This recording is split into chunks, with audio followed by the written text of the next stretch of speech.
بسم الله الرحمن الرحيم. السلام عليكم ورحمة الله وبركاته. الحمد لله رب العالمين، والصلاة والسلام على أشرف الأنبياء والمرسلين نبينا محمد وعلى آله وأصحابه أجمعين. اللهم إنا نعوذ بك من العجز والكسل والجبن والبخل والهرم وعذاب القبر. اللهم آت أنفسنا تقواها وزكها أنت خير من زكاها، أنت وليها ومولاها. اللهم إنا نعوذ بك من علم لا ينفع، ومن قلب لا يخشع، ومن نفس لا تشبع، ومن دعوة لا يستجاب لها. وصلى الله وسلم على نبينا محمد وعلى آله وأصحابه أجمعين. أما بعد. Alhamdulillah, kita bersyukur kehadirat Allah Subhanahu Wa Taala dengan izin, nikmat dan juga limpahan kurniaan Allah Subhanahu Wa Taala, kita dapat bertemu dalam kuliah Tazkiyatun Nafs, iaitu membahaskan berkenaan dengan 10 prinsip penyucian jiwa, yang mana kita masih lagi membahaskan tentang takrif Tazkiyatun Nafs. Dan kita akan masuk pada hari ini membahaskan berkenaan dengan kepentingan Tazkiyatun Nafs, penyucian jiwa. Apa yang kita sebutkan sebelum ini berkenaan dengan kewajipan kita melazimi Tazkiyatun Nafs berdasarkan Al-Quran dan juga As-Sunnah serta manhaj Salaf. Dan itu semua kita akan masuk lagi dalam perbahasan buku kita ini secara terperinci. Baik, jadi untuk pagi ini insya-Allah kita nak melihat kepentingan Tazkiyatun Nafs berdasarkan Al-Quran, berdasarkan kalam Allah. Al-Quran menjelaskan kepada kita tentang kepentingan Tazkiyatun Nafs. Dalam Al-Quran ini ada banyak bentuk, tetapi hari ini kita nak tengok kepentingannya dari sudut apa yang Allah Ta'ala sebutkan dalam 3 ayat, iaitu Al-Wazifah, ataupun disebut sebagai Wazifatul Rasul atau Wazifatul Rusul wal Anbiya. Al-Wazifah maknanya tugas para Nabi dan Rasul. Yang mana kalau kita buka dalam Al-Quran ada 3 ayat yang menjelaskan tentang tugas para Nabi dan Rasul. Antaranya adalah menyucikan jiwa-jiwa manusia, mengajak kepada Tazkiyatun Nufus. Jadi disebut Tazkiyatun Nafs, maknanya An-Nafs itu mufrad. Kalau kita sebut Tazkiyatun Nufus, maknanya dia jamak. Itu saja, tak beza pun. Dan dalam Al-Quran ada 3 ayat yang menjelaskan tentang tugas para Nabi dan Rasul. Mereka, Allah Ta'ala sifatkan bertugas sebagai Rasul, sebagai utusan Allah yang menyeru manusia ke arah penyucian jiwa, Tazkiyatun Nafs. Yang pertama dalam surah Al-Baqarah ayat 129. Surah Al-Baqarah ayat 129. Kemudian yang kedua surah Ali Imran ayat 164. Dan yang ketiga surah Al-Jumu'ah ayat yang kedua. Baik, kita tengok satu-satu. Iaitu surah Al-Baqarah ayat 129. Boleh buka dekat kita punya phone ataupun apa, kasih dekat telefon, tak ada masalah. Kita buka, kita tengok. Baik. Jadi dalam surah Al-Baqarah ayat 129 itu Allah Subhanahu Wa Taala berfirman, Rabbana wa ba'ath fihim rasulan minhum يتلو عليهم آياتك ويعلمهم الكتاب والحكمة ويزكيهم إنك أنت العزيز الحكيم. Ayat ini kalau kita lihat, asalnya dia adalah doa. Doa siapa? Kalau kita nak tahu ayat ni, asalnya dia adalah doa. Soalannya, doa siapa? Nabi Ibrahim. Sebab ayat sebelum tu menceritakan tentang Nabi Ibrahim AS. Maknanya dia adalah kesinambungan daripada doa Nabi Ibrahim AS. Sebab ayat yang 127, wa idh yarfa'u Ibrahimul qawa'ida minal baiti wa Ismailu rabbana taqabbal minna innaka antas sami'ul alim. Dan ingatlah ketika Ibrahim mengangkat al-qawa'id, yakni asas binaan, minal baiti, yakni Baitullah, yakni Ka'bah al-Musharrafah, wa Ismail, dan anaknya Ismail sama-sama membantu bapanya Ibrahim. Kemudian mereka berdua berdoa, Rabbana taqabbal minna, wahai Tuhan kami, Rabbana taqabbal minna, terimalah daripada kami amalan kami ini, yakni binaan kami terhadap Baitullah. Taqabbal minna, taqabbal ni dia ada makna bukan setakat menerima, bahkan terimalah amalan kami dan redailah. Terima dan redailah. Taqabbal minna innaka antas sami'ul alim, sesungguhnya engkau maha mendengar lagi maha mengetahui. Kemudian ayat 128 masih lagi doa, Rabbana waj'alna muslimaini laka wa min dzurriyyatina ummatan muslimatan laka wa arina manasikana wa tub 'alaina innaka antat tawwabur rahim. Masih lagi minta kepada Allah Subhanahu wa taala, wahai Tuhan kami, waj'alna muslimaini laka, jadikanlah kami berdua ini muslim kepadamu, maknanya menyerah kepadamu, tunduk kepadamu, mentaati perintahmu. Muslimaini laka wa min dzurriyyatina ummatan muslimatan, dan daripada kalangan zuriat keturunan kami menjadi ummah yang Islam, muslimatan, laka juga kepadamu. Wa arina manasikana, dan perlihatkanlah, ajarkanlah kepada kami manasikana, maknanya tata cara ibadat kami, manasik. Wa tub 'alaina, dan terimalah taubat kami. Innaka antat tawwabur rahim, sesungguhnya engkau maha menerima taubat dan juga maha mengasihani. Kemudian barulah masuk doa yang maknanya ni doa yang keberapa? Pertama, kedua. Jadi doa yang kedua kan? Tadi yang pertama, Rabbana waj'alna muslimain. Maka kemudian yang pertama, taqabbal minna innaka antas sami'ul alim. Kemudian jadikan kami Islam, zuriat keturunan kami, dan juga umat, kan? Maknanya umat kami ini umat Islam, ini zuriat keturunan kami. Kemudian barulah yang ketiga, Rabbana wa ba'ath fihim rasulan. Ini doa Nabi Ibrahim AS. Dan ketika itu Ismail ada mengaminkan doa bapanya Ibrahim. Ataupun sebahagian ulama kata kedua-duanya berdoa dengan sama. Sebab siap ayat itu menunjukkan apa? Kedua-dua mengucapkan dengan doa yang sama. Rabbana wa ba'ath fihim rasulan minhum. Jadi, wahai Tuhan kami, utuskanlah. Rabbana wa ba'ath fi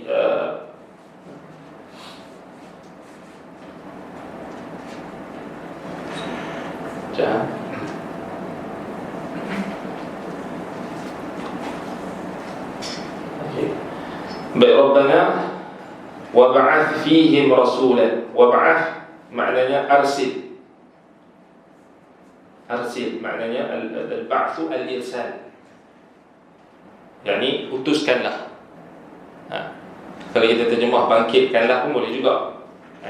Tapi dekat sini kalau kita buka dalam kitab tafsir, majoriti ulama tafsir sebut arsil, yakni Rabbana wa ba'ath Yani arsil, utuskanlah. Kerana al-ba'su antara maksudnya dalam bahasa Arab al-irsal, pengutusan. Maknanya Rabbana wab'ath, yani arsil, utuskanlah. Fihim ni kepada siapa? Fi itu harfun jar, makna ila. Fi dekat situ makna ila.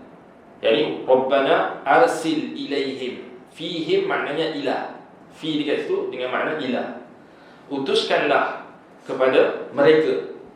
Mereka di situ merujuk kepada umat Islam. Merujuk kepada penduduk Mekah. Merujuk kepada Quraisy. Betul tak? Merujuk kepada umat Islam. Apa sahaja makna yang termasuk dalam keumuman, maknanya dia boleh kita katakan sebagai maknanya. Dalam tafsir dia sebut sebagai al-ibrah bi umumil lafzi la bi khususis sabab. Yani ayat itu kalau kita tengok konteks asalnya merujuk kepada doa Nabi Ibrahim. Yakni Allah ceritakan kepada kita, Allah beritahu kepada kita doa Nabi Ibrahim dan Ismail. Yakni merujuk kepada Rabbana wab'ath fihim, maknanya ahlu Makkah, maknanya zuriat keturunannya dalam kalangan penduduk Mekah.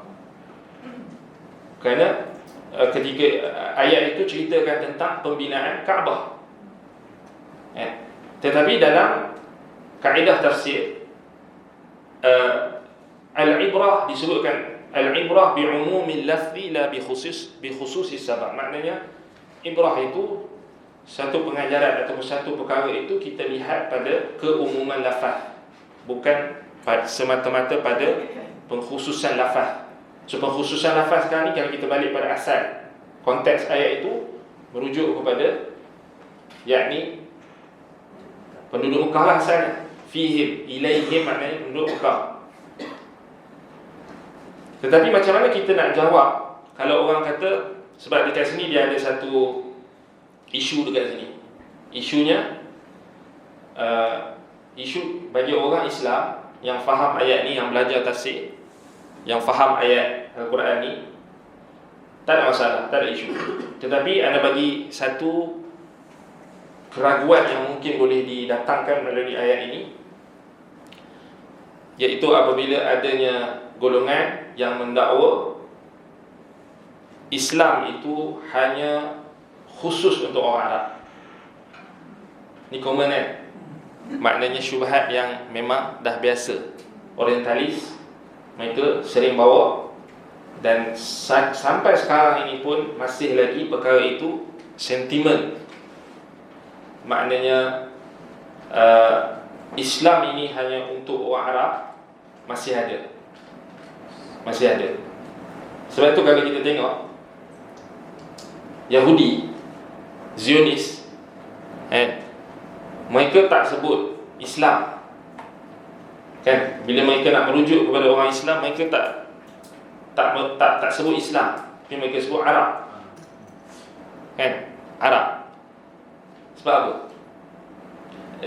Kita kena faham, kita bila kita di tanah Melayu ni, kita rasa macam itu sentimen kebangsaan ataupun al-wataniyah, maknanya perkauman. Jadi kita pun rasa macam tidak ada kaitan antara kita dengan apa yang berlaku kepada saudara kita di Palestin. Nampak? Maknanya kalau kita buka dalam hadis-hadis Nabi SAW, khususnya hadis tentang fitan maknanya fitnah, cubaan, mihan, jamak kepada mihnah, tribulasi yang terpaksa dihadapi oleh umat akhir zaman, umat Islam. Dalam hadis-hadis yang banyak, Nabi SAW sifatkan para sahabat dengan Arab. Contohnya Nabi SAW pernah sebut dekat para sahabat, Nabi kata antum yauma idzin qalil. Antum al-arab yauma idzin qalil. Dengan lafaz yang lebih kurang. Kamu wahai orang Arab ketika itu sedikit. Sebab Nabi SAW ada dalam lafaz hadis Nabi sifatkan umat dia sebagai Arab. Dekat sini kita kena perhalusi.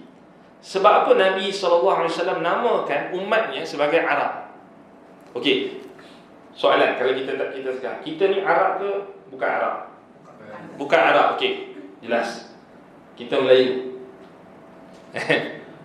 Kalau cek DNA ataupun apa tu mungkin ada kacukan ke apa ke kan. Itu belakang cerita. Tapi secara umumnya kita semua Melayu. Baik, tetapi kalau kita tengok dalam istilah ulama-ulama Islam, khususnya ulama-ulama yang mengarang tentang tarikh, sejarah, istilah Arab itu sebenarnya sudah diguna pakai untuk merujuk orang Islam. Sebab itu Syekhul Islam Ibn Taymiyah rahimahullah sebut, siapa sahaja yang bertutur dalam bahasa Arab, maka dia Arab. Dalam istilah maknanya yang lebih khusus. Siapa sahaja yang bertutur dalam bahasa Arab, mampu bertutur dalam bahasa Arab, maka dia adalah orang yang boleh kita katakan Arab. Intisabnya kepada Arab ada. Maknanya dia itu Arab dari sudut apa tadi? Muslim. Sebab kita kena faham sekarang ni, naratif musuh-musuh Islam, mereka cuba pecah belahkan kita dengan sentimen perkauman. Sentimen perkauman. Sehingga tengok bila ada sebahagian segelintir orang Islam yang beranggapan isu yang melibatkan umat Islam di negara Arab tidak ada kaitan dengan kita. Betul tak? Tetapi kebanyakan orang Islam kita di Malaysia ni, alhamdulillah,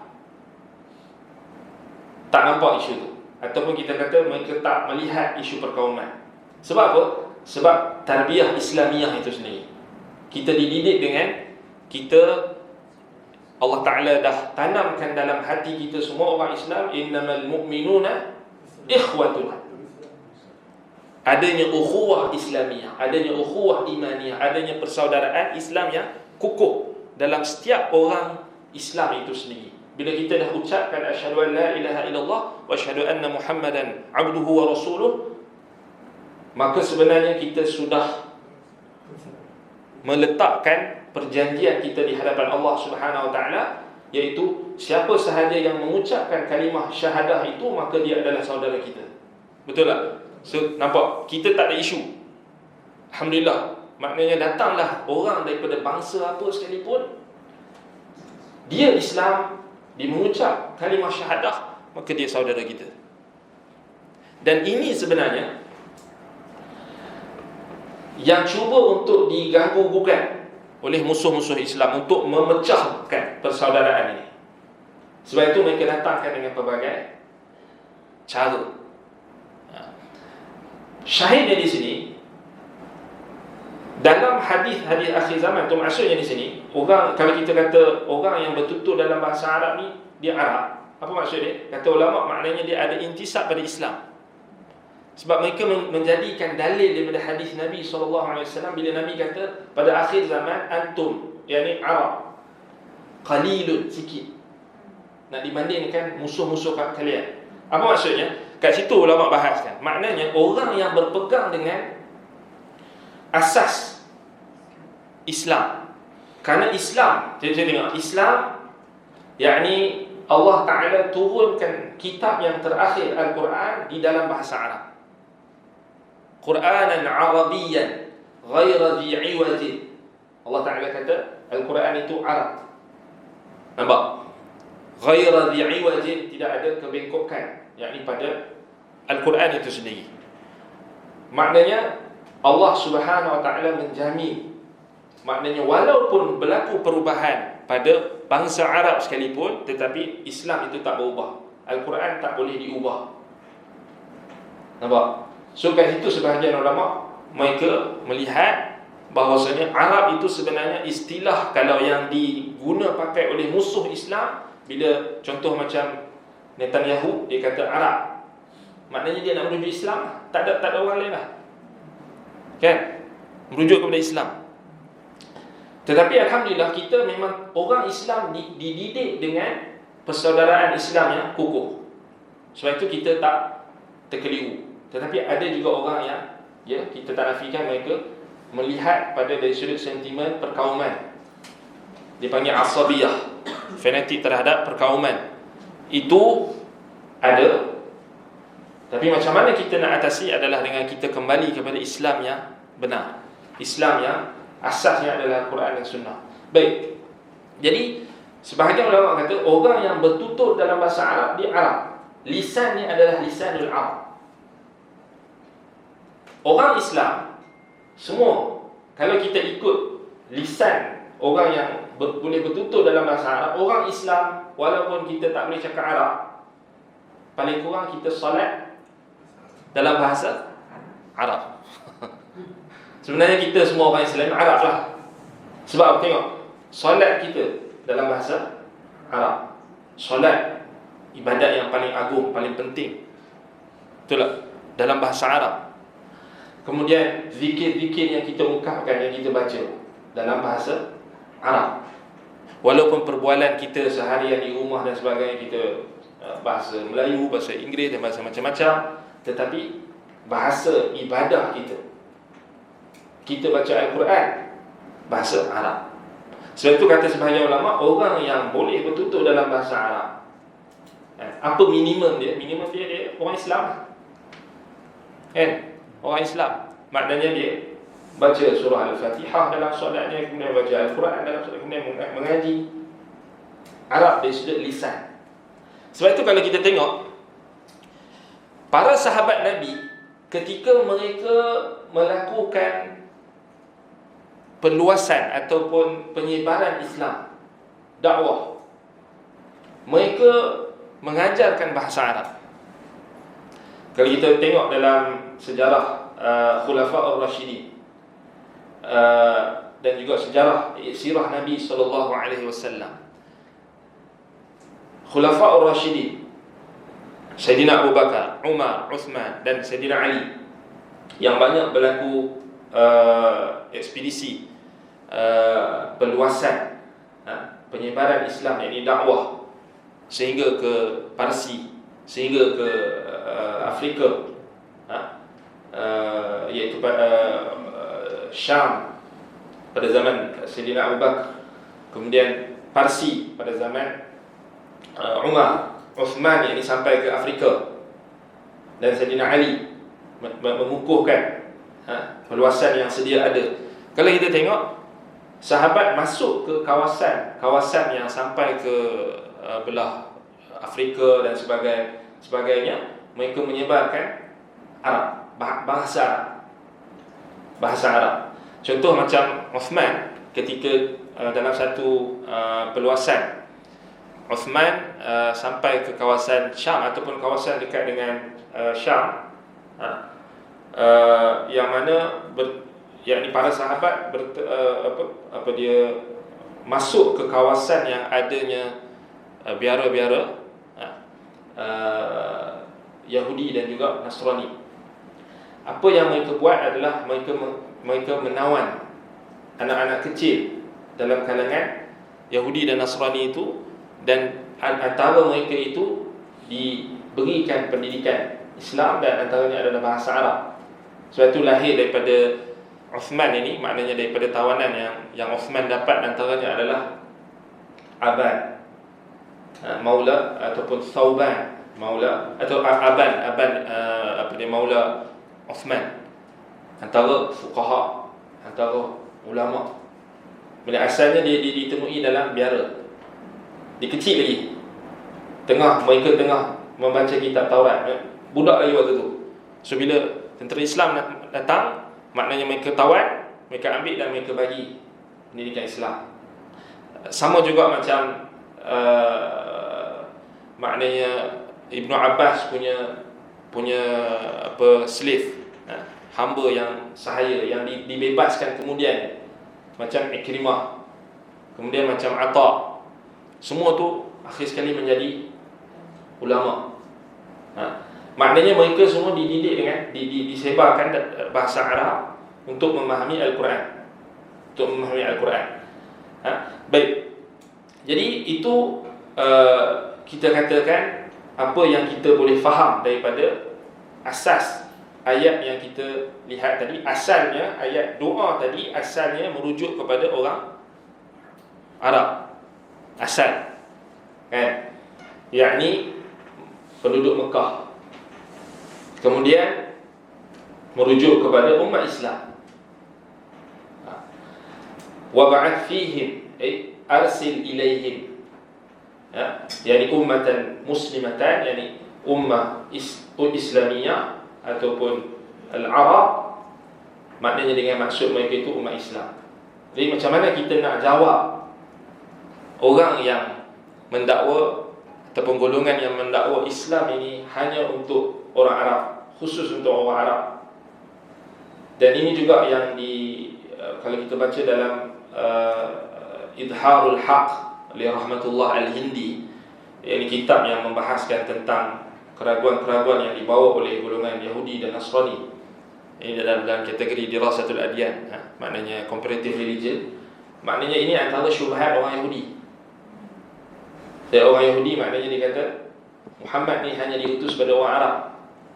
Sebab itu mereka tak mau beriman dengan Nabi Muhammad sallallahu alaihi wasallam. Sebab itu mereka menggelar kita Arab.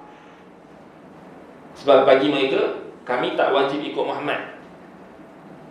Orang Arab saja yang kena ikut Muhammad. So, kemudian dibantah oleh ulama-ulama Islam.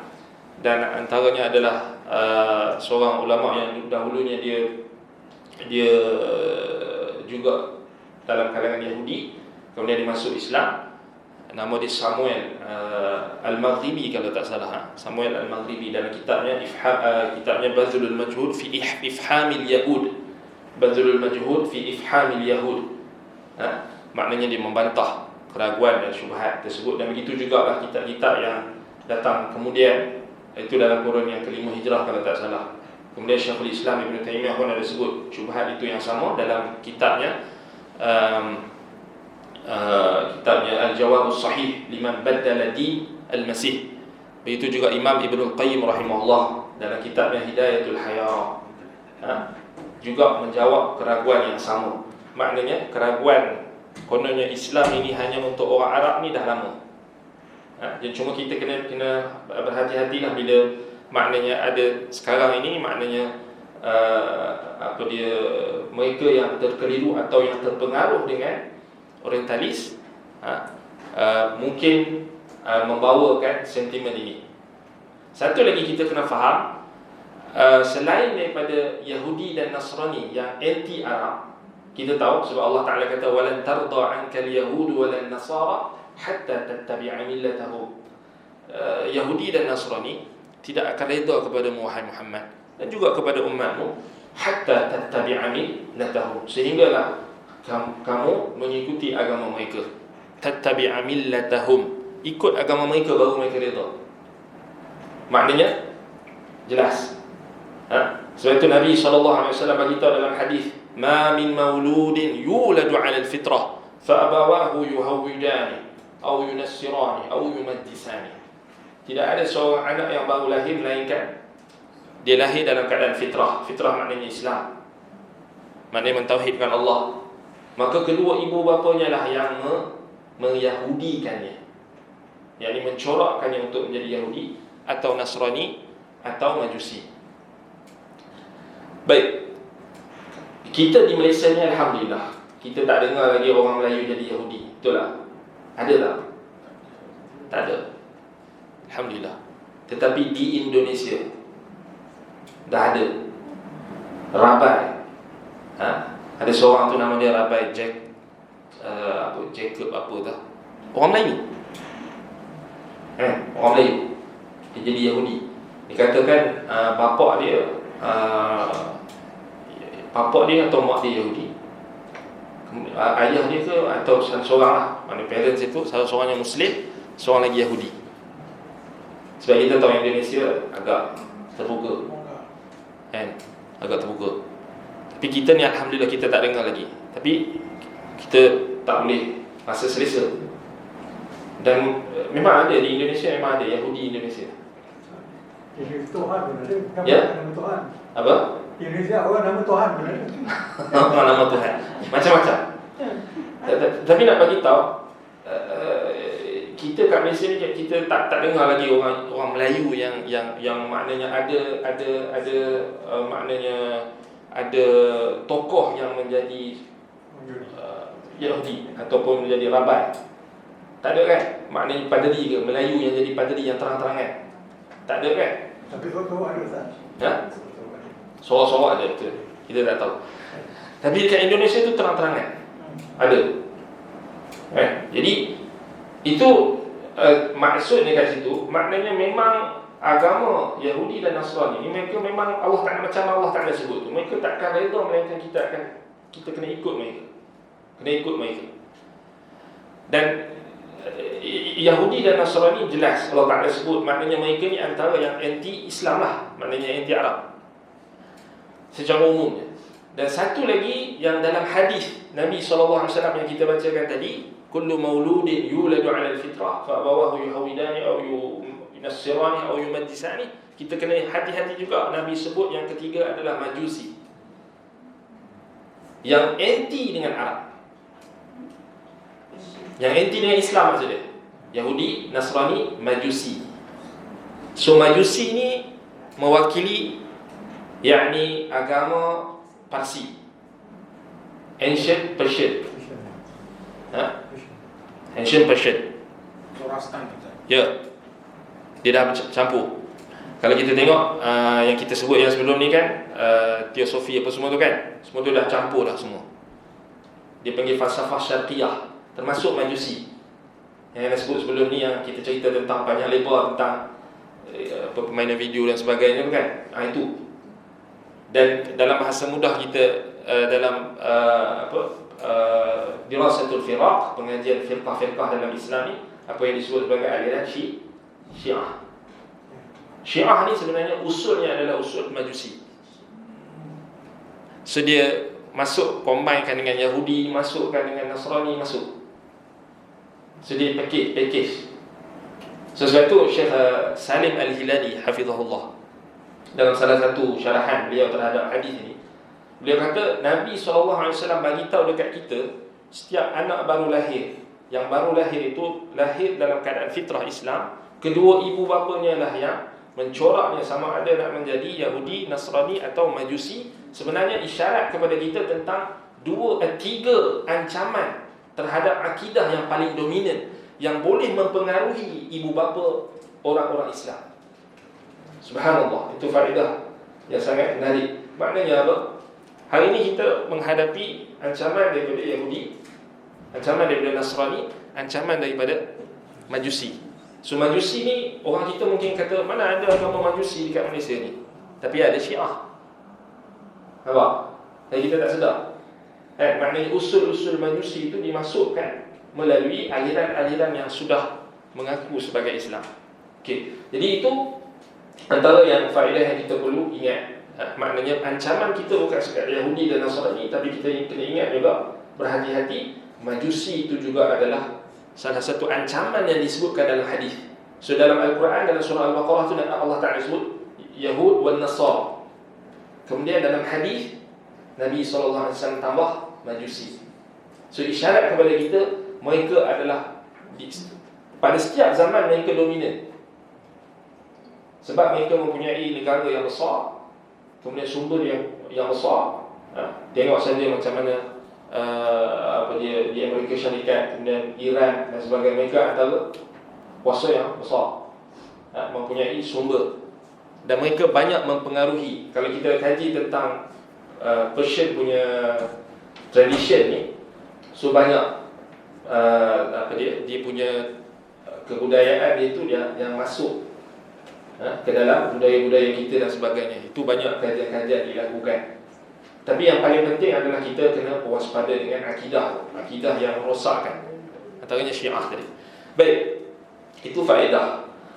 Jadi itu maknanya macam mana kita nak faham ayat yang menceritakan tentang doa Nabi Ibrahim itu asalnya merujuk kepada orang Arab, kemudian difahami daripada siap ayat, daripada konteks ayat itu juga kita boleh relatekan dengan doa yang awal.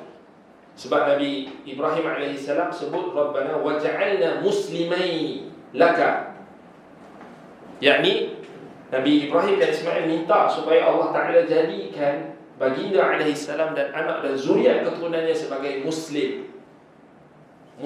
muslimaini laka wa arina manasikana wa tub alaina. Baik, muslim di situ jelas. Sebab itu daripada Al-Quran tu kita sebenarnya boleh bantah semua.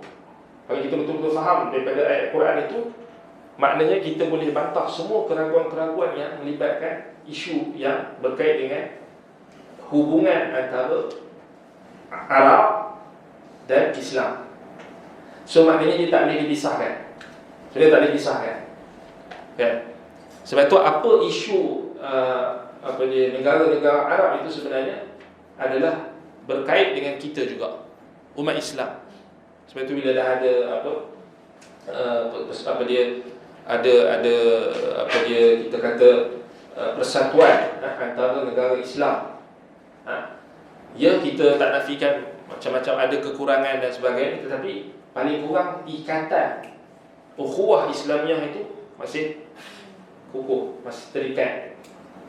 Yang itu yang kita kena kekalkan, dan jangan kita masuk dalam lubang ataupun perangkap orang-orang Yahudi dan Nasrani. Mereka nak memecah belahkan persatuan Islam. So kita tengok hari ni kita hati-hati sikit maknanya isu-isu yang semasa ni. Kadang-kadang kita tengok apa kalau kita nak perjuangkan isu Palestin sekalipun, tapi takkan sampai kita sanggup memfitnah umat Islam juga, ataupun kita menyalahkan umat Islam juga. Dan maknanya kita seakan-akan nak mencari kesalahan negara-negara Islam yang lain. Macam seakan-akan duduk dalam satu keadaan yang mana Yahudi ini sudah menghantar peluru tiup blodan yang mengenai salah seorang ataupun dalam kalangan kita ini. Kemudian ramuan yang mereka letakkan dalam blodan itu telah mengenai dalam umat Islam. Kemudian mereka saling bercakaran sesama mereka. Sebenarnya itu strategi Yahudi. Yahudi ni dia memang suka memecah belahkan. Dia memang ambil konsep ataupun strategi yang Yahudi pakai ni adalah sebenarnya sama yang dipakai oleh Fir'aun ketika memecah belahkan Bani Israel.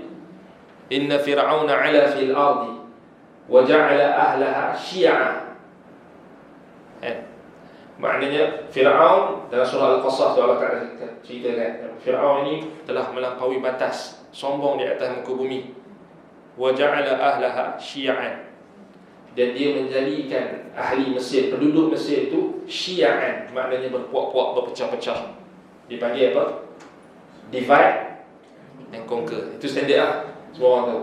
So maknanya kita dah sedia ada berpecah, tapi takkan kita nak tambahkan lagi perpecahan.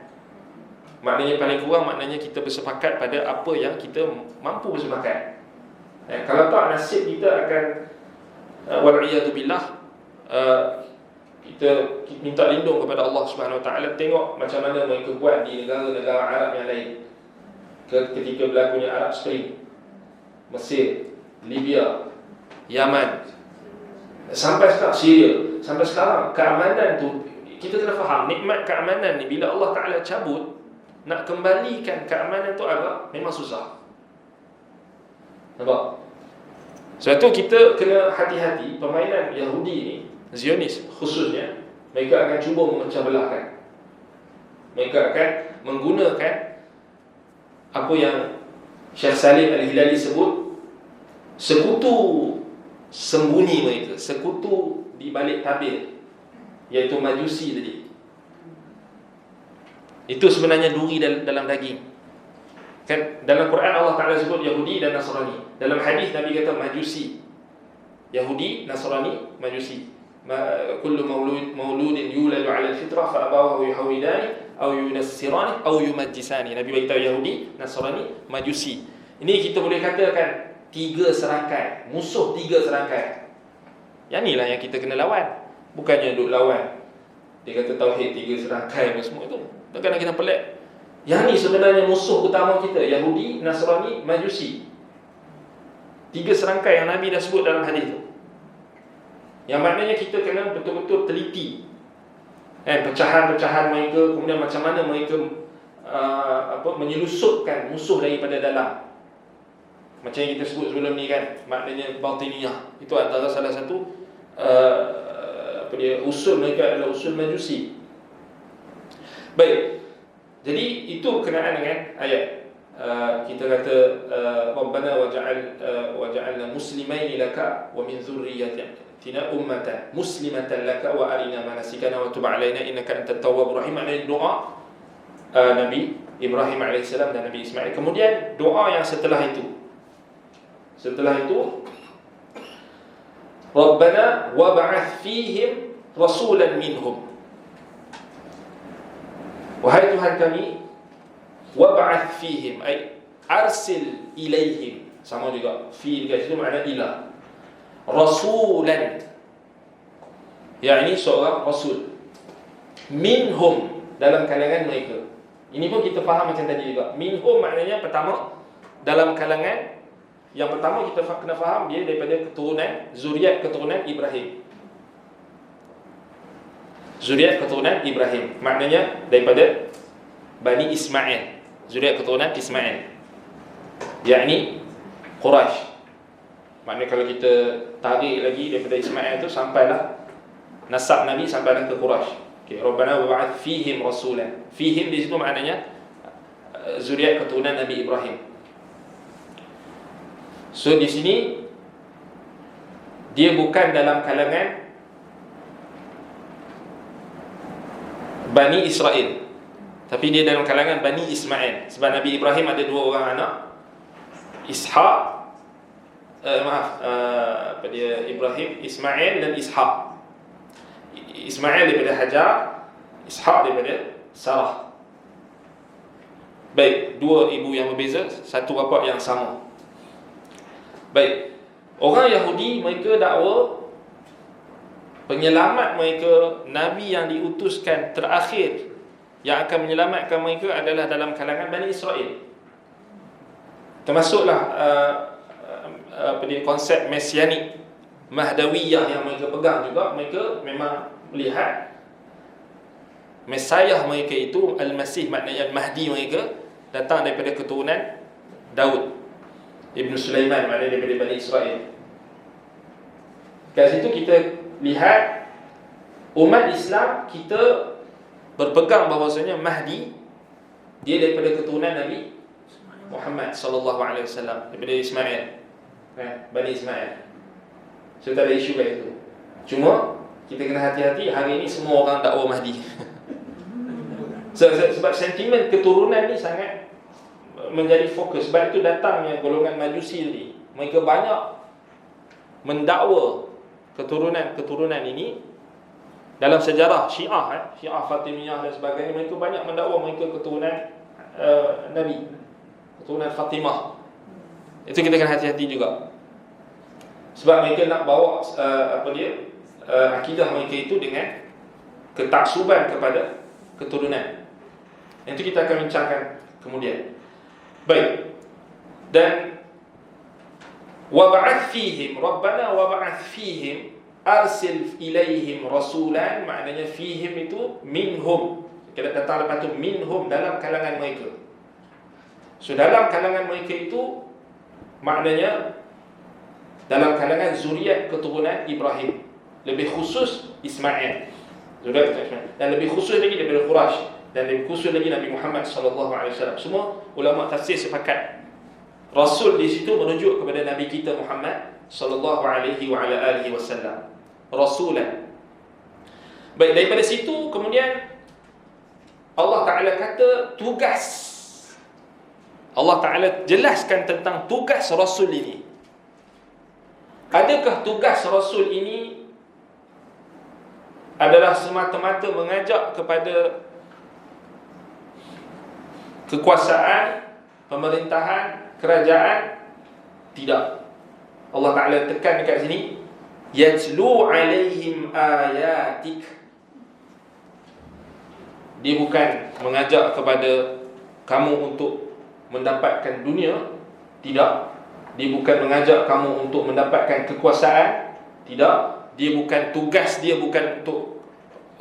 utama dia bukan untuk ajak kamu kepada pemerintahan. Tugas utama dia bukan mengajak kamu kepada kerajaan, dominasi penguasaan dari sudut kekuasaan, tidak. Tugas utamanya adalah apa? Yatlu alaihim ayatik, membacakan kepada mereka ayat-ayat. Itu maknanya tugas yang utama. Yatlu alaihim ayatika, yakni membacakan kepada mereka ayat-ayatmu. Maknanya Al-Quran, menyampaikan kalam Allah. So kat sini tugas asasi para rasul. Kat sini lebih khusus lagi, doa yang diungkapkan oleh Nabi Ibrahim alaihissalam, ya Allah, utuskanlah kepada mereka dalam kalangan mereka itu seorang rasul, dalam kalangan mereka minhum yatlu alaihim ayatika, yakni membacakan kepada mereka ayat-ayatmu. So di sini penting untuk kita ambil peringatan.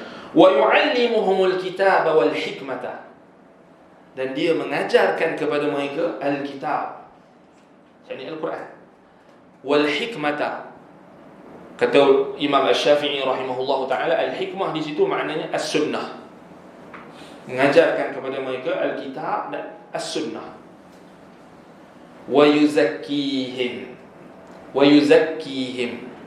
dan membersihkan mereka, menyucikan mereka. Tengok, sebelum nak sampai kepada tazkiyatun nafs, Allah Ta'ala sebut proses, Allah Ta'ala sebut sumber. Allah Ta'ala sebut dulu yatlu alaihim ayatika wa yu'allimuhumul kitaba wal hikmata wa yuzakkihim. Maknanya penting untuk kita semua memahami di sini, tazkiyatun nafs itu sangat berkait dengan Al-Quran, sangat berkait dengan ta'limul kitab, pembelajaran Al-Quran, tilawatu ayatillah, pembacaan ayat-ayat Allah. Maknanya kalau kita faham daripada sini, tak mungkin atau mustahil tazkiyatun nafs itu akan terhasil tanpa proses pembacaan Al-Quran dan pembelajaran. Mustahil.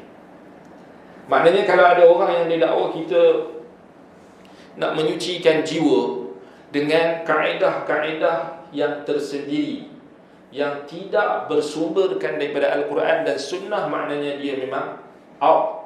Dia terkeluar terus daripada tazkiyatun nafs yang sahih, tazkiyatun nafs yang dituntut, yang diperintahkan oleh Allah Subhanahu Wa Taala. Sebab Allah Taala tekankan di sini doa Nabi Ibrahim supaya menyucikan mereka itu dengan ayat-ayatnya dan juga dengan ta'lim.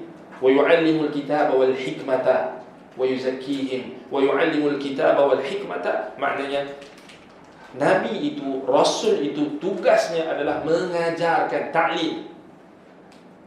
Ta'lim maknanya tazkiyatun nafs tak boleh kita nak capai melainkan dengan proses tilawah wa ta'lim. Dalam konteks ayat ini maknanya tilawah dan ta'lim, pembacaan dan juga pembelajaran.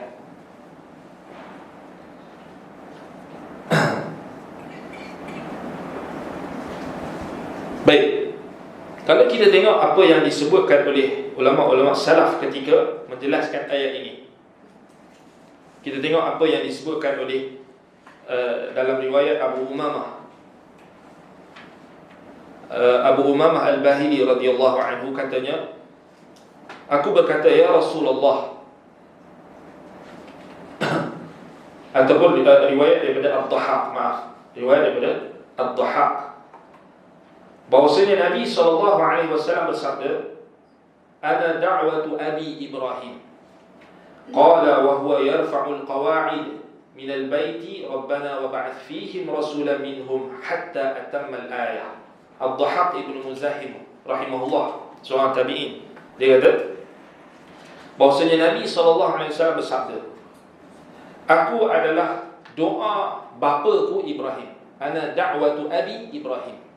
So menunjukkan Nabi SAW sangat menekankan hubungan, maknanya ubuwah, kebapaan dengan Nabi Ibrahim AS, sehingga Nabi yaftakhiru, Nabi berbangga dengan kelebihan, dengan keistimewaan yang Allah Ta'ala telah berikan. Maknanya aku ini adalah hasil doa bapaku Ibrahim. Ana da'watu abi Ibrahim. Maknanya aku dijadikan Rasul atas sebab, antaranya sebab doa bapaku Ibrahim. Maknanya bapa mana merujuk kepada datukku, moyangku Ibrahim. Wa bushra Isa, dan khabar gembira daripada Isa. Wa ra'at ummi annahu yakhruju minha nurun adaa'at lahu qusur Syam. Dan ibuku pernah bermimpi melihat keluar daripadanya, daripada Syam itu, cahaya yang menerangi istana-istana Syam. Maknanya itu adalah mukjizat kenabian. Baik, itu riwayat daripada Ad-Dhahhak bin Muzahim. Baik, kita tengok apa yang disebutkan oleh Abu Aliyah Ar-Riyahi. Dia kata ketika mentafsirkan ayat Rabbana wa ba'ath fihim rasulan minhum, yakni ummatu Muhammad. Nampak? Ulama salaf tafsirkan minhum ataupun fihim arsil ilaihim, maknanya diutuskanlah kepada mereka. Doa Nabi Ibrahim, Rabbana wa ba'ath fihim rasulan minhum, ya Tuhan kami, utuskanlah kepada mereka itu seorang rasul dalam kalangan mereka. Kata Abu Aliyah, ummatu Muhammad. Dalam kalangan mereka itu maknanya umat Muhammad. Umat Muhammad ada dua. Ulama bahagikan umat Muhammad ni ada dua. Yang pertama umat ijabah. Yang kedua umat dakwah. Apa maksud umat ijabah? Apa maksud umat dakwah? Baik, tulis.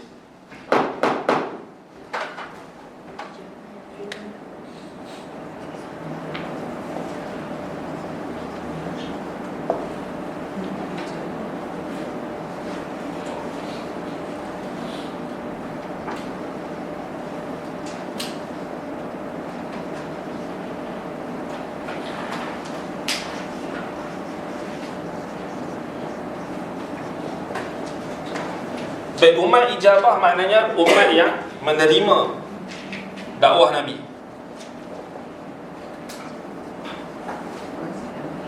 Yang ini umat Islam.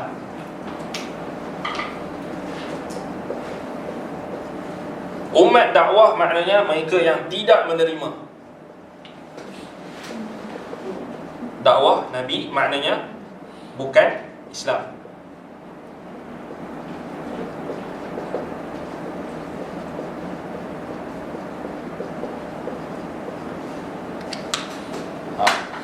Sebutlah bukan Islam, maknanya Yahudi, Nasrani, Majusi, non-Muslim, semualah yang bukan Islam maknanya masuk dalam umat dakwah. Ijabah maknanya umat Islam. So jadi Rabbana wa ba'ath fihim rasulan minhum, kata Abu Aliyah, maknanya umat Muhammad. Maknanya yang diutuskan Rasul itu kepada umat Muhammad, maknanya umat terbahagi kepada dua, ijabah dan dakwah. So apa maksud ijabah dan dakwah ni? Makna ijabah ni maknanya umat yang menerima dakwah Nabi Muhammad SAW. Tak kira dia dalam kalangan bangsa Arab ataupun bukan Arab, umat Islam. Dakwah maknanya umat dakwah maknanya mereka yang tak menerima dakwah Nabi Muhammad SAW, tak menerima Islam. Maknanya Yahudi, Nasrani, Majusi dan seumpamanya, Hindu, Buddha, semualah. Baik, jadi kalau kita faham pembahagian ni, kita akan jelas. Maknanya, adakah maksud penyucian jiwa ataupun pengutusan Rasul itu hanya khusus untuk orang Islam saja atau untuk semua? Untuk semua. Sebab dalam ayat lain menyebutkan Nabi SAW diutuskan kepada rahmatan lil alamin, kepada seluruh alam. Baik, jadi apa tanggungjawab umat Islam apabila kita melihat pembahagian ini? Maknanya macam pembahagian dia, maknanya orang Yahudi, Nasrani dan juga orang Islam ni wajib kita dakwah, betul tak? Wajib kita dakwah. Sebab itu alhamdulillah kita orang Islam, maknanya kita lihat bagaimana usaha pendakwah-pendakwah pada setiap zaman. Sampailah sekarang ni kita melihat bagaimana usaha pendakwah-pendakwah Islam mengajak orang-orang yang bukan Islam kepada Islam. Dan itu akan berterusan. Baik, kemudian kita tengok apa yang disebutkan lagi oleh ulama salaf ketika menjelaskan ayat ini.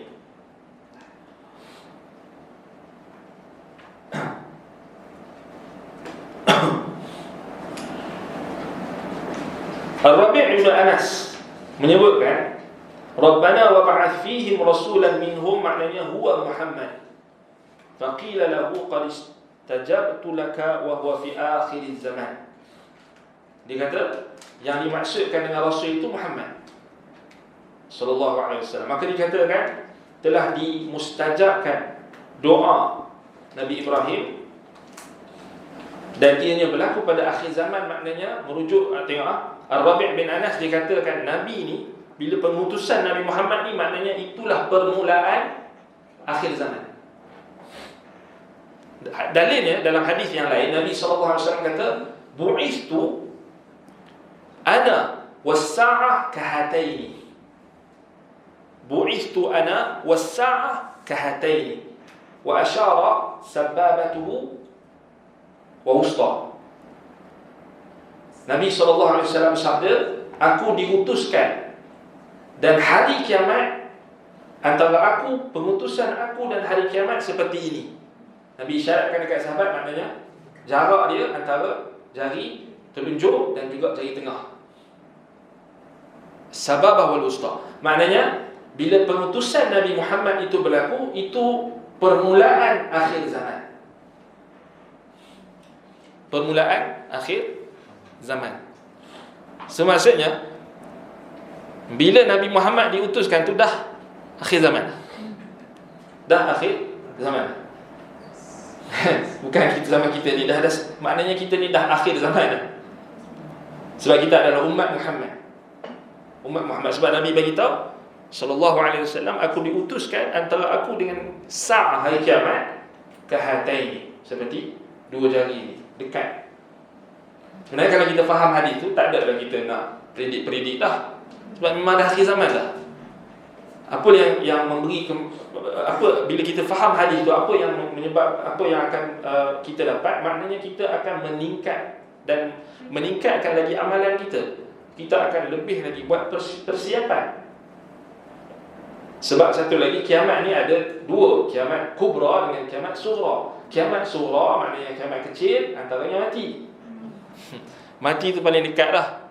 Kita maknanya tak tahu bila. Aina ma takunu yudrikumul maut walau kuntum fi burujin musyayyadah. Kalau kita duduk dalam tembok-tembok yang tinggi sekalipun, maknanya kalau maut itu ditetapkan datang kepada kita, dia akan datang. Kita tak boleh lari. Kita jangan jadi macam orang-orang, sebahagian orang-orang Kristian yang terlampau paranoid dengan akhir zaman. Sebenarnya kita tak perasan, sebenarnya orang Islam pun terpengaruh dengan apa yang dipanggil apocalypse paranoid. Apocalypse paranoid ni ada pada orang Kristian. Sebab dia orang paranoid, dia orang tu macam mana? Kan ada yang sampai tahap dibuat bangker bawah tanah kan. Yang orang kaya-kaya tu kan, dia buat bangker bawah tanah, dia ingat dia boleh lawan. Maksudnya dia boleh selamatkan diri daripada kiamat. Macam filem-filem. Sekarang ni filem-filem dah ada dipanggil tema dia ataupun genre kan. Genre tu apocalypse. Yang selalu kita tengok, maknanya filem-filem yang dekat tepi-tepi jalan yang tunjuk apa benda zombie apa semua tu kan. Itulah konsep dia. Konsep dia maknanya akhir zaman bagi mereka tu, maknanya kita boleh lawan lah kematian dan sebagainya dengan kita maknanya masuk dalam tanah, buat bangka dan sebagainya. Sedangkan dalam Al-Quran Allah Ta'ala jelas dah sebut, Aynama takunu yudrikumul maut walau kuntum fi burujin musyayyadah. Di mana sahaja kamu berada, maut pasti akan mendatangi kamu. Walaupun kamu berada di dalam tiang-tiang ataupun tembok-tembok ataupun bangunan-bangunan yang tinggi atau tembok-tembok yang hebat. Tak kira lah kamu buat macam mana sekali bawah tanah tu, kalau mati nak datang, tetap datang. Itu ni betapa bodohnya orang yang paranoid dengan apocalypse tu, sampai dia, itu yang kata tu kan, Islam tak ajar kita maknanya takut kiamat ni, takut akhir zaman ni kita tinggalkan seluruh urusan kita dan sebagainya, pergi masuk dalam gua ke, maknanya buat perkampungan di perkampung-kampung ke, kampungan akhir zaman kan. Sekarang ni orang duk cerita perkampungan akhir zaman macam-macam. Tak, maksudnya sebenarnya itu kalau kita perasan, kalau setakat apa yang anda tengok, dia sebenarnya datang, budaya tu datang daripada orang Kristian. So kita kena faham orang Kristian dia percaya juga dengan kiamat. Tapi konsep kiamat yang mereka faham tu maksudnya dah dicampur aduk. Macam Yahudi kan, Yahudi dipercaya maknanya dia orang boleh tangguh dan dia orang hanya masuk ke dalam neraka tu hanya beberapa ketika, tak kekal. So dia ada banyak lagi konsep-konsep dia orang. Tapi itulah sebahagian orang Islam hari ini tak sedar kita ni terlampau maknanya paranoid, jadi sampai tahap kita jadi tak tentu arah. Dan ada terbaca ada satu post tu di satu laman sosial tu, sampai dia cakap, dia kata dia keliru sekarang. Dia kata ada seorang individu ni, dia kata dia keliru. Dia kata nak beli rumah ke tak beli rumah. Dia kata sebab dah nak kiamat. Dia kata nak beli rumah ke tak beli rumah. Dia kata nak kiamat. Tak nampak tak kesan, efek. Nah, dia bagi efek pada lifestyle, maknanya cara hidup kita. Ada tengok tu, kita memanglah kita nampak macam lucu kan. Tapi bila anda tengok komen yang bawah tu, alhamdulillah ada orang Islam yang bagi nasihat. Dia kata, dia bawa hadis kan, dia kata Nabi SAW kata kalau esok kiamat di tangan kamu ada biji benih, kamu kena tanam. Walaupun esok tu nak kiamat dah. Betul tak? So dia kata lepas tu dia jawab, baru dia tenang. Tu nampak tak? Tak, kadang-kadang kita tak perasan kan, mungkin orang Islam yang ada hari ni yang maknanya dia terpengaruh dengan filem, terpengaruh dengan media-media barat dan sebagainya, lalu memberi kesan. Dan jangan kita ambil ringan perkara-perkara macam ni. So ini antara kita kena faham. Sebab itu apa yang disebutkan oleh ulama salaf, antaranya Ar-Rabi' bin Anas tadi, maknanya dia kata wa huwa fi akhir zaman, maknanya ini adalah permulaan akhir zaman, maknanya pengutusan Nabi Muhammad SAW itu. Baik.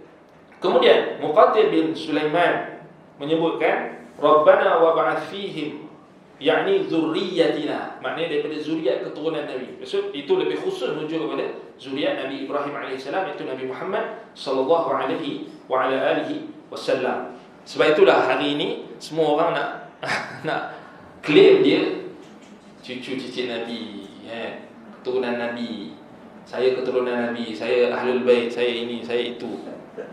Sebab dia ada nilai, maknanya di sini dari sudut maknanya nak menarik perhatian orang dan juga menarik sokongan orang. Kalau siapa yang pernah baca buku Tarikh Khulafa oleh Syekh Dr.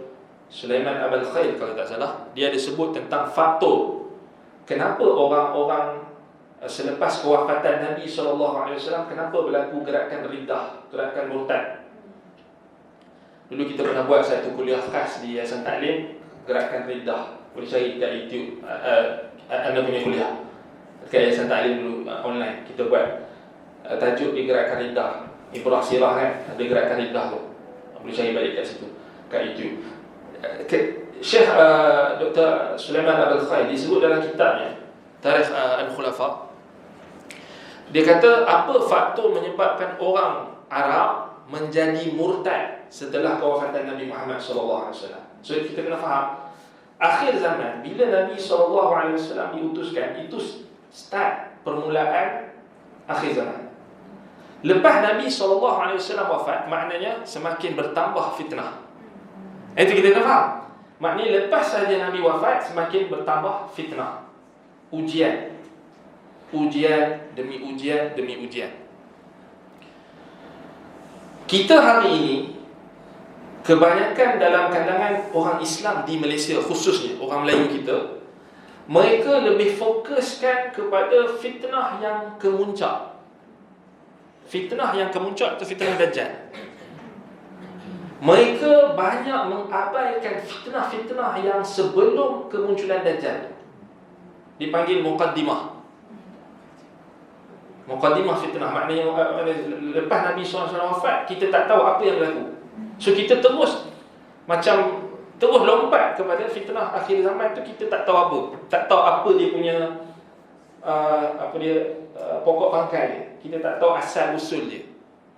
Kan? Sebab sekarang ni kalau kita tengok, kalau type lah dekat YouTube fitnah akhir zaman, dia Dajjal. Fokus dia Dajjal. Sampai paranoid dia takut Dajjal. Tak takut Allah, dia duduk berzikir Dajjal. Semua benda dikaitkan dengan Dajjal. Perubahan cuaca pun Dajjal, gempa bumi dekat Maghribi pun dia kata Dajjal buat. Ini Dajjal. Ini semua Dajjal dia kata. Kan dulu ingat lagi sampai logo syurtah Arab Saudi punya polis tu, logo dia kan mata satu. Dajjal dia kata.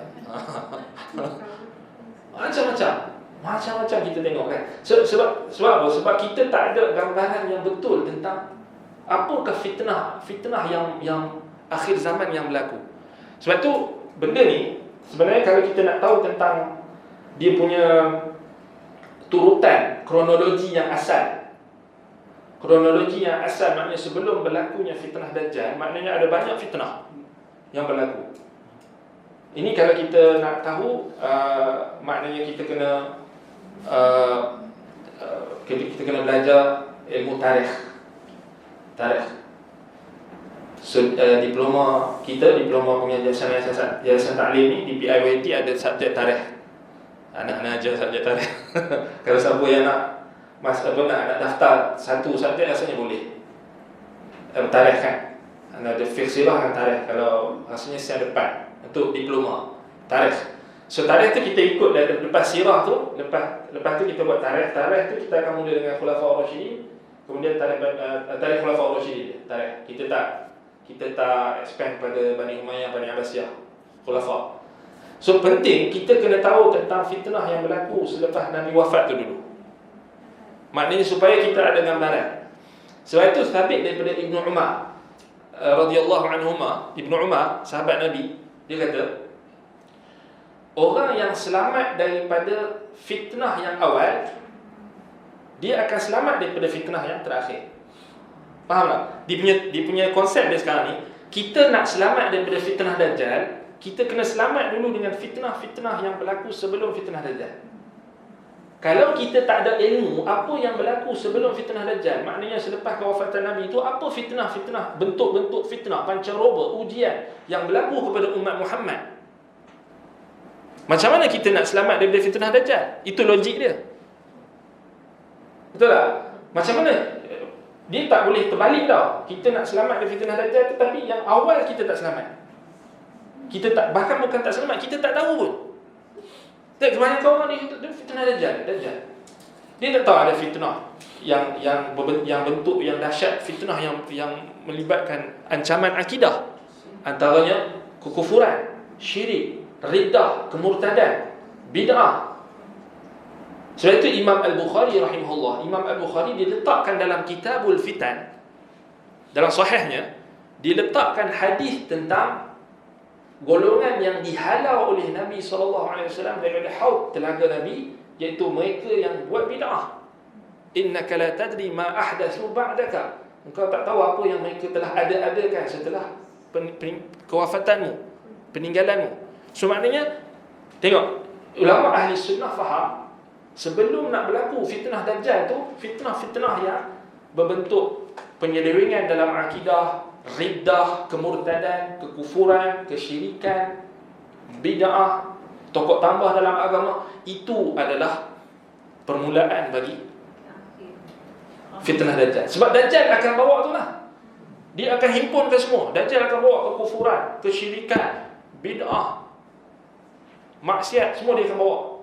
Sebab dia kan yang last kan, maknanya fitnah yang paling dahsyat.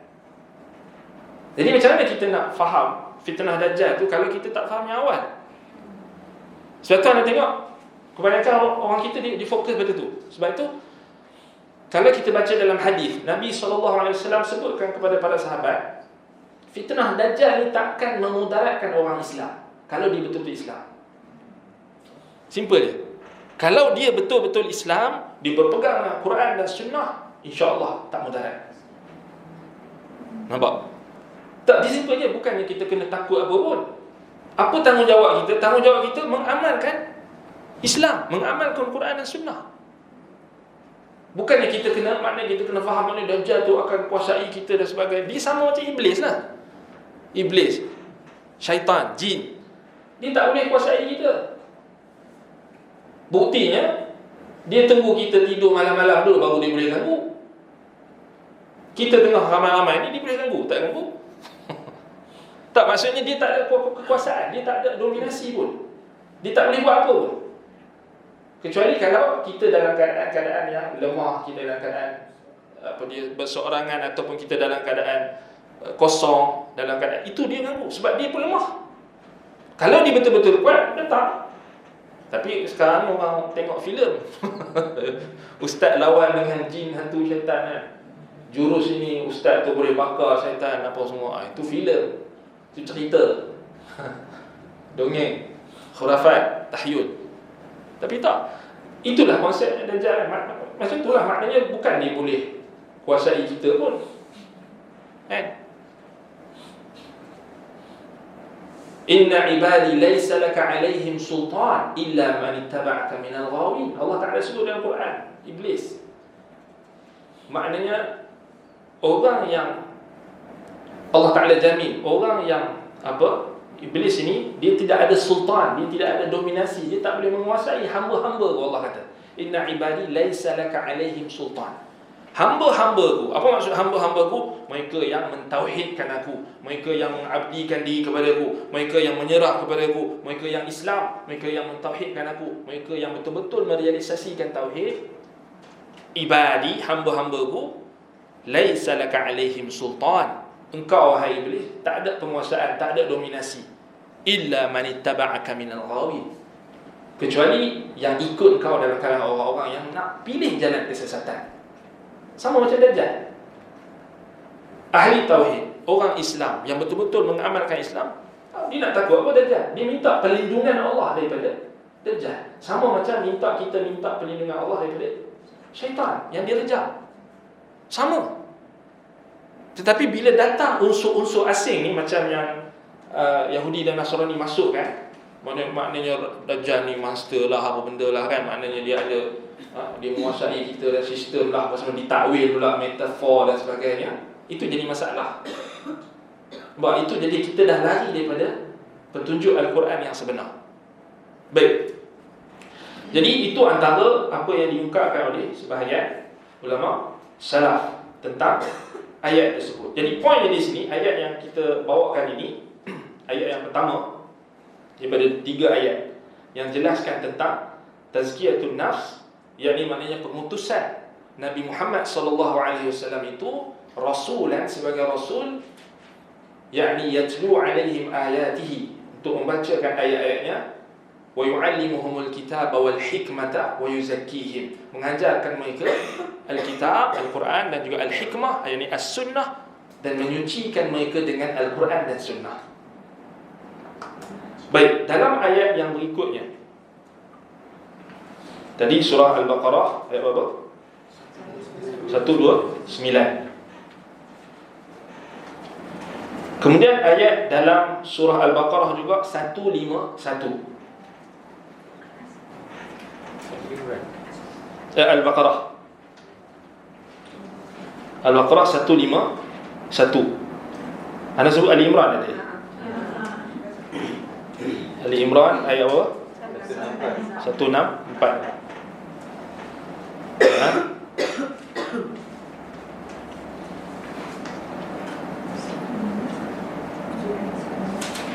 Ali Imran 164. Satu lagi sebenarnya dia ada 4 ayat. Tadi Al-Baqarah 129 yang khusus tentang tazkiyatun nafs. Maknanya tugas para rasul, antaranya Nabi Muhammad SAW menyucikan jiwa-jiwa itu. Dalam surah Al-Baqarah ayat 129 tadi kita dah huraikan. Al-Baqarah 151. Maknanya ada 4 ayat. Al-Baqarah 151, kama arsalna fikum rasulan minkum yatlu alaikum ayatina wa yuzakkikum wa yuallimukumul kitaba wal hikmata wa yuallimukum ma lam takunu ta'lamun. Sebagaimana kami utuskan kepada kalian rasulan minkum, seorang rasul dalam kalangan kalian, yatlu alaikum ayatina, dia membacakan kepada kalian ayat-ayat kami. Tadi ayatika kan, yani ayat-ayat kami. Allah Ta'ala sendiri kata ayat-ayat kami. Wa yuzakkikum wa yu'allimukumul kitaba wal hikmata wa yu'allimukum ma lam takunu ta'lamun. Maknanya dia menyucikan kamu, mengajar kamu kitab, al-hikmah, as-sunnah, wisdom, wa yu'allimukum ma lam takunu ta'lamun, dan mengajarkan kamu apa yang kamu tak tahu. Antaranya perkara gaib. Macam yang kita sebut tadi. Mana kita nak tahu Dajjal keluar? Dajjal tu apa, kita pun tak tahu. Melainkan Nabi SAW ceritakan dekat kita Dajjal, sifat-sifatnya, ciri-cirinya, fitnahnya. Kita tak tahu, melainkan datang daripada Al-Kitab dan Sunnah, Al-Hikmah. Baik, kemudian dalam surah Ali Imran ayat 164, laqad manna Allahu 'alal mu'minina idh ba'atha fihim rasulan min anfusihim yatlu 'alaihim ayatihi wa yuzakkihim wa yu'allimuhumul kitaba wal hikmata wa in kanu min qablu lafi dhalalin mubin. Baik, laqad manna Allahu 'alal mu'minin. Laqad manna Allahu 'alal mu'minin. Manna kat situ maknanya apa? Manna maknanya an'ama. Maknanya Allah telah memberi nikmat. An'ama. Manna maknanya an'ama, telah diberi nikmat. Allah telah memberi nikmat kepada orang-orang beriman. Idh ba'atha fihim rasulan min anfusihim.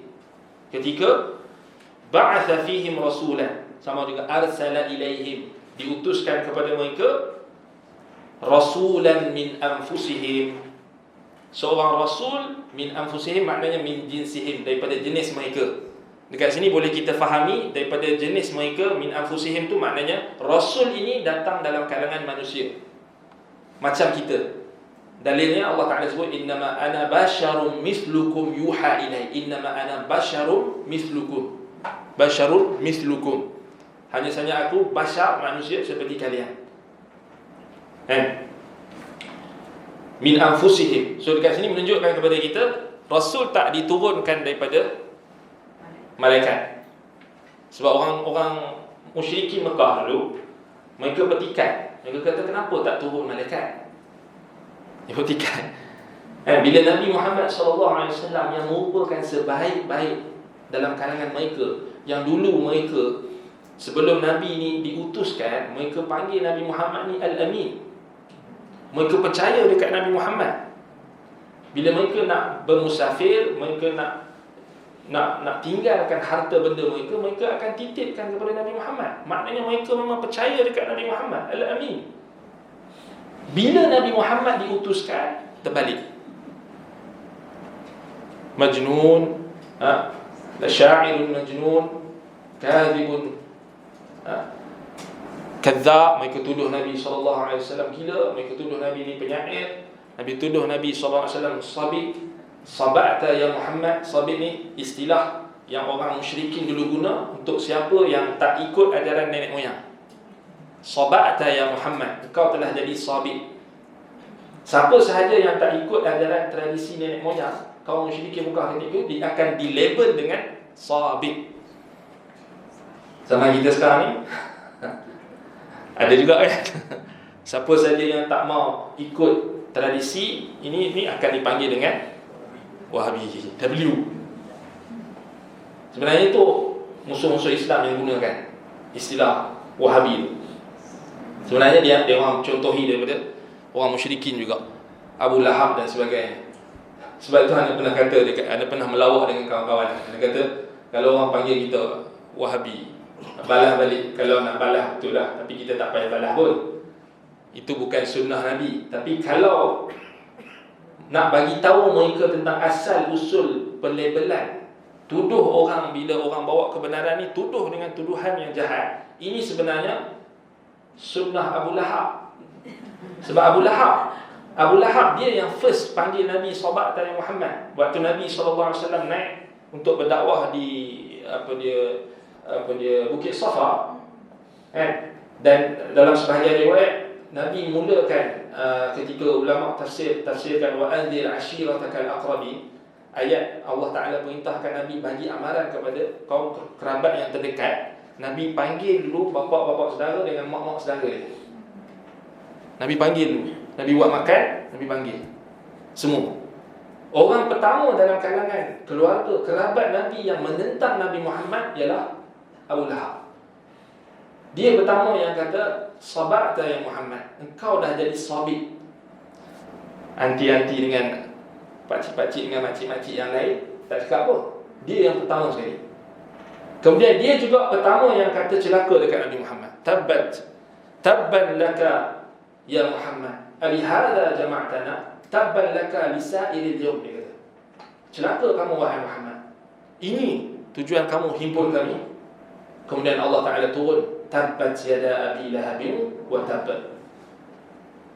Ayat itu dibaca oleh kita, dibaca oleh anak-anak kita sampai kiamat. Dia dapat celaka daripada Allah SWT. Kedua tangan Abu Lahab, termasuklah isterinya, wa imra'atuhu hammalatal hatab. Itu pun ada orang kata jangan baca surah Al-Lahab ni, dia kata tak beradab. Teruk tu. Ada tak? Ada orang yang dakwa, dia kata jangan baca surah Lahab, Al-Masad. Jangan baca surah Al-Masad, dia kata ni tak beradab dengan bapa saudara Nabi. Kita pelik. Orang kata mana mai ni? Mana mai punya apa punya ajaran dia kata dia. Kan? Logik sendiri. Tu orang kata ini nak jadi geng mana? Nak jadi pengikut Nabi Muhammad ke pengikut Abu Lahab? Sampai dia kata kita tak boleh nak baca surah Al-Masad tu, kata kena beradab. Kamu nak backup siapa sekarang? Na'udzubillah min dzalik. Itu sesat. Dia tak betul lah macam tu kan. Baik. Jadi apa yang kita kena faham maknanya daripada apa yang disebutkan berkenaan dengan Nabi SAW ini, maknanya Nabi diutuskan untuk menyampaikan tauhid dan diutuskan untuk menyucikan hati-hati manusia, jiwa-jiwa manusia. Maknanya mengajarkan Alkitab dalam ayat ini menunjukkan kepada kita maknanya tugas Nabi SAW yang asasi, yakni untuk mengajarkan Alkitab, membacakan kepada mereka ayat-ayat kami, tilawah, dan mengajarkan mereka Alkitab dan Al-Hikmah. Dan Allah Ta'ala sebut ini adalah nikmat. Laqad manna Allahu 'alal mu'minina idh ba'atha fihim rasulan. Adalah nikmat ketika Allah nikmat ke atas orang beriman. Allah kata manna 'alal mu'minin, an'ama 'alal mu'minin. Maknanya nikmat ini khusus untuk orang beriman. Khusus untuk orang beriman, iaitu pengutusan Rasul itu dalam kalangan mereka, bukan dalam kalangan malaikat, bukan dalam kalangan jin ke, bukan dalam kalangan makhluk lain, alien ke apa, tak, daripada manusia. Sebab orang musyrikin tadi macam Abu Lahab semua tadi, mereka cabar Nabi Muhammad. Mereka kata kenapa tak turun bersama dengan kamu ini malaikat. Fir'aun pun sama juga. Fir'aun kata kat Nabi Musa, Fir'aun bila dia tengok Nabi Musa datang dalam pakaian yang biasa, dia tengok Nabi Musa tak pakai pakaian kenamaan. Sebab kalau waktu tu ancient Egypt, kita kena faham ancient Egypt punya budaya. Fir'aun ni kenapa dia mengaku dia jadi Tuhan? So kat sini kita kena cross check dia punya zaman tu. So sejarah tu penting. Sebab kalau kita cek balik, dipanggil Al-Adyan Al-Misriyah Al-Qadimah, Ancient Egypt punya religion, agama Mesir kuno. So memang dalam tu ada maknanya kepercayaan kepada tanasuh al-arwah. Tanasuh al-arwah ni maknanya roh-roh ini akan inkarnasi. So sampailah dia bersatu dengan Tuhan. So Tuhan itu juga ada dalam Hindu, Buddha, moksha, apa lagi? Samsara, moksha, lagi apa lagi? Nirvana, Buddha kan, semua tu bersatu dengan Tuhan kan. So sebenarnya Firaun dia mengaku jadi Tuhan, sebenarnya dia di situ juga lah. Ancient Egypt punya agama tu, dia macam tu juga, maknanya sama juga konsep dia nak bersatu dengan Tuhan. Jadi bila dia dah sampai tahap dia rasa dia dah bersatu dengan Tuhan, tu dia mengaku dia Tuhan tu. Itu kan, macam sekarang pun dalam teosofi tu ataupun dalam New Age movement apa semua sama juga. Ada satu yoga kan, ada satu jenis yoga tu memang untuk amalkan satu yoga, anda lupa dah nama yoga tu. Dia memang ada satu jenis yoga yang memang kalau kita amalkan tu dia kata you can be like a god. Ada sama macam tarikat. Sama macam tarikat. So itu banyak. Jadi Firaun bila dia tengok Nabi Musa datang dalam keadaan pakaian Nabi Musa biasa, orang biasa, dia kata kenapa tak datang bersama kamu ni aswiratun atau asawiratun min dhahabin. Maknanya apa? Gelang-gelang emas. Orang Mesir kan pakai Firaun punya pakaian ni semua. Kenapa tak datang? Tak ada kamu punya pakaian tu, maknanya ada emas, maknanya ada pangkat dan jawatan.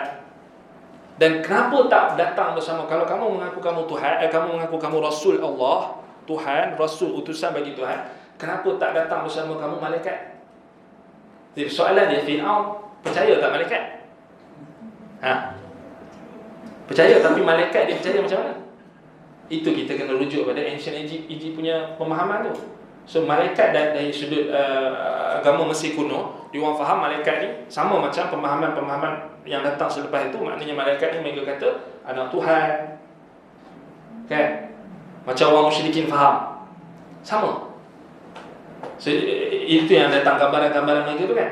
Gambaran sama juga macam Kristian faham dan sebagainya. Mereka gambarkan apa, patung anak kecil ada sayap, angel, saya dia kata malaikat. Firaun pun dia sabar Nabi Musa, kenapa kamu tak turun dengan malaikat? Malaikat yang dia faham tu bukan macam malaikat yang kita faham. Malaikat yang dia faham tu dia samakan dengan apa yang datang daripada tradisi agama kuno dia, nenek moyang dia. Sebab tu dia pertahankan sangat tradisi dia. Bila Nabi Musa ajak kepada tauhid, dia kata fama balul qurunil ula. Macam mana dengan ajaran agama tradisi kita? Nampak? Firaun pun sama macam tu. Jadi ayat dalam surah Ali Imran tu menjelaskan kepada kita tentang nikmat.